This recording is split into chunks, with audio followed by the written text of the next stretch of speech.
Good evening, everyone, and welcome to the TV6 Digital Desk live stream. My name is Molly Birch, and I'll be taking you through a recap of today's headlines. It's been a long time since we've been together. I've been covering Night Report while Ben was covering for Noel and Weather. I think it's been a whole week since we've been able to sit down together and do one of these streams, but I'm really glad to be here with you tonight. I'm glad you all found your way back as well. This stream runs every night starting at 7 Central Time from Sunday to Thursday. You can find us streaming on both Facebook and YouTube, whichever platform you'd prefer. Feel free to comment and ask any questions you have in the chat as you feel like it. I'll do my best to answer your questions as we go and after the stream as well. With all of that business out of the way, let's take a look at our first story for tonight. Michigan's 107th State Representative Neil Frisk was arrested in Lansing today. The 107th State District covers parts of Chippewa and Mackinac counties in the UP and parts of northern Lower Michigan. Police say details on why the Republican representative was arrested are not available to the public, but charges are under review at the prosecutor's office. Frisk is in jail and is expected to be arraigned Friday or Saturday. On Representative Frisk's campaign Facebook page, the campaign called the timing of the arrest suspicious, saying this morning it was brought to our attention that Representative Frisk was arrested and being held. As many of us know, Rep. Frisk is always exercising his Second Amendment right. We do not have any details besides what the media sourced, oddly before any of us knew anything. We will be following this story and bring you details as we get them. And in continuing coverage, nurses at My Michigan Medical Center Sioux reached a tentative contract agreement. This comes after months of negotiations avoiding a possible second strike. Both the Michigan Nurses Association and My Michigan say the agreement is not final until ratified by a vote of the union's members, which is scheduled for all day Tuesday. No details of the tentative agreement will be publicly released at this time, and Sioux nurses will not be making public comment until next week. The nurses' contract expired December 31st, and about 120 nurses work at the hospital. You have a chance to let Negaunee leaders know how you feel about the city's infrastructure. The city will host a State of Our Infrastructure open house June 26th at the UP Brewing Company.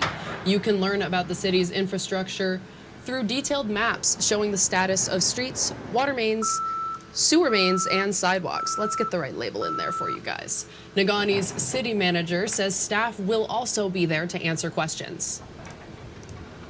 We're going to talk about our next upcoming project that we're proposing for our USDA Phase 2 water project and USDA Phase 1 sewer project, which entails fixing a lot of linear feet of pipes, but also paving a lot of streets at the same time. The open house starts June 26th at 7 in the evening and goes until 8:30. And with the weather warming up outside as the warm weather continues, there has been an uptick in the number of large snapping turtles people have seen crossing the road. The Michigan Department of Natural Resources says most of the snapping turtles you see are females. They say pregnant turtles are looking for a place to deposit their eggs. Wildlife specialists say snappers can travel long distances to find just the right spot. DNR fisheries biologist and specialist says you should never pick up a snapping turtle. You have a turtle in your backyard, just kind of leave it be for an hour or two, and it usually does its thing and then moves on, and then you'll never see it again. Every once in a while, you'll see it on back-to-back days, but it's usually a short-term presence in your backyard kind of deal. The DNR says if you're going to pick up a snapping turtle, pick it up on its sides and keep your hands away from its jaws. It's also a good idea to wear gloves. The Delta County Women's Slow Pitch League is still looking for a field to call home. On Wednesday, the league told us they found a new place to play ball, but today we found out that field and others are still being discussed. In the meantime, Rapid River businesses are anticipating lost revenues as the league moves on. TV6's Escanaba Bureau reporter Barbara Bellinger explains where the league will play temporarily and how one business is handling the loss.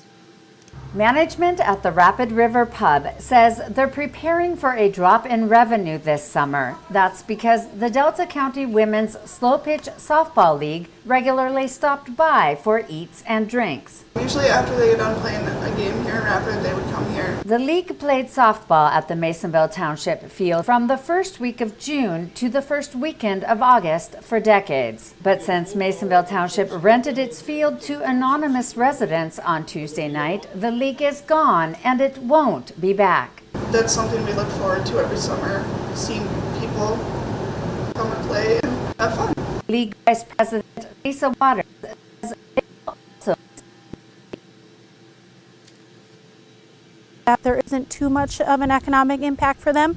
We did end up going there before games and after games. now the league is looking for a new field to play ball. Waters says the women have been blown away by the outpouring of community support, including from a local college. Coming from Bay College, offering their field for a short amount of time. We are starting games there tonight. Waters says the women are hopeful their field of dreams will come. Because we're just old women wanting to play softball for 8 weeks during the year, just to have one night out a week to have a little fun. This is a developing story. We will update you as more details become available. Barbara Bellinger, TV6 News, Delta County.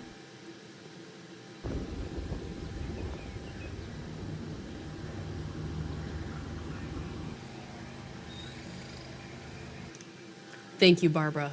A church in Escanaba is making sure a woman's legacy of giving lives on this summer. Dawn Jones was a longtime member of the Lighthouse Church of the Nazarene and the Escanaba Community.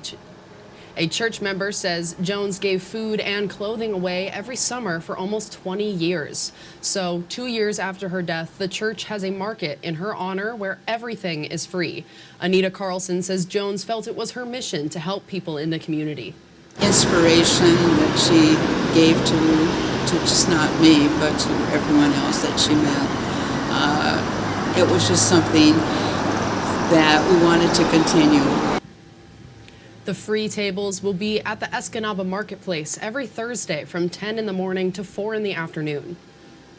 Next week, there's an opportunity to support the upkeep of Gladstone's history. The third annual Sioux Line Steam Engine Scramble will take place at the Escanaba Country Club. Team registrations cost $360 per four-person team. The proceeds will go to the restoration and care of the Sioux Line steam engine in Gladstone. One member of the Steam Engine Authority says his family has worked with the Sioux Line for 3 generations. Sioux Line Railroad is probably one of the reasons that the city of Gladstone is where it is right now. It all started because of the railroad. The Golf Scramble is June 27th. To learn how to sign up, go to uppermichigansource.com or the TV6 and Fox UP mobile news app. And finally tonight, a new pizza shop celebrated its grand opening in Marquette today. Owners Lauren Rowland and Cora Stahl say Spicy Girl Pizza specializes in thin, crispy, tavern-style pizzas that serve as a tribute to the fiery and bold spirit of Italian women. The owners hosted a soft opening in May, but celebrated the restaurant's grand opening with a ribbon-cutting ceremony today. Rowland says the pizza and the store's food truck-like atmosphere are different from any other pizzeria in Marquette. We're a woman-owned business back here. I also think our pizza is a bit different than anybody else's in town. So we're really thin, cracker crust pizza. Every single thing is made in-house. You can try Spicy Girl Pizza for yourself on Wednesdays, Thursdays, and Fridays from 4 in the afternoon until 10 in the evening in the back lot of Superior Culture on 3rd Street. And that's all the stories we have for you tonight. Be sure to tune in right back here on Facebook at 8:45 tomorrow morning. TV6's Mandy Koskela and Michael Sobek will recap top stories from the morning on their show Beyond Your Morning News. If you have a story idea you think we should report on, feel free to contact us at any time. These are a few easy ways to get a hold of both myself and others in the newsroom. And again, you can contact us at any time. We would love to hear from you and what's happening in your community. Thank you all again for joining me live at the TV6 Digital Desk. Have a great rest of your night and a great weekend.